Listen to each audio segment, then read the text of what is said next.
RRB group D എക്സാമിന് ചോദിച്ചിട്ടുള്ള ഒരു ചോദ്യമാണ്. Find the HCF of 5 cube into 4 cube 3⁵ into 5 square into 4⁴ and 3 square into 5 into 4 cube. HCF അഥവാ highest common factor കണ്ടുപിടിക്കാനാണ് പറഞ്ഞിരിക്കുന്നത്. HCF എന്ന് പറഞ്ഞാൽ എന്താണ്? ഈ തന്നിരിക്കുന്ന 3 നമ്പേഴ്സിൽ കോമൺ ആയിട്ട് വരുന്ന ഏറ്റവും ഹയസ്റ്റ് ഫാക്ടർ അതാണ് HCF. അപ്പൊ ഇത് കണ്ടുപിടിക്കാൻ എന്ത് ചെയ്യണം? കോമൺ ആയിട്ട് വരുന്ന ഏറ്റവും ചെറിയ സംഖ്യ ഏതാണെന്ന് നോക്കണം. ഏറ്റവും ചെറിയ സംഖ്യ എന്ന് പറയുന്നത് 3 ആണ്. 3ന്റെ ഏറ്റവും ലോവസ്റ്റ് പവർ ഏതാണെന്ന് നോക്കണം. അപ്പൊ അവിടെ 3 സ്ക്വയർ ആണ് ഏറ്റവും ലോവസ്റ്റ് അല്ലെ.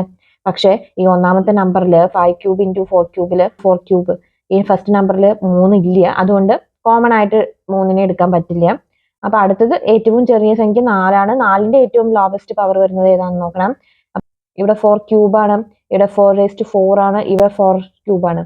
അപ്പൊ നമ്മൾ എടുക്കേണ്ട ഏറ്റവും ലോവസ്റ്റ് നമ്പർ എന്ന് പറയുന്നത് 4 ക്യൂബ് ആണ്. ഇതിൽ വരുന്ന ഏറ്റവും ലോവസ്റ്റ് പവർ ഏതാണ്? ഇവിടെ 5 സ്ക്വയർ, ഇവിടെ 5 ക്യൂബ്, ഇവിടെ 5 ആണ്.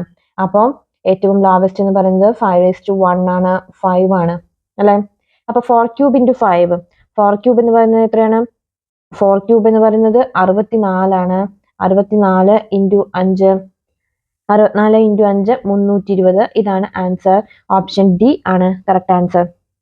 Thank you.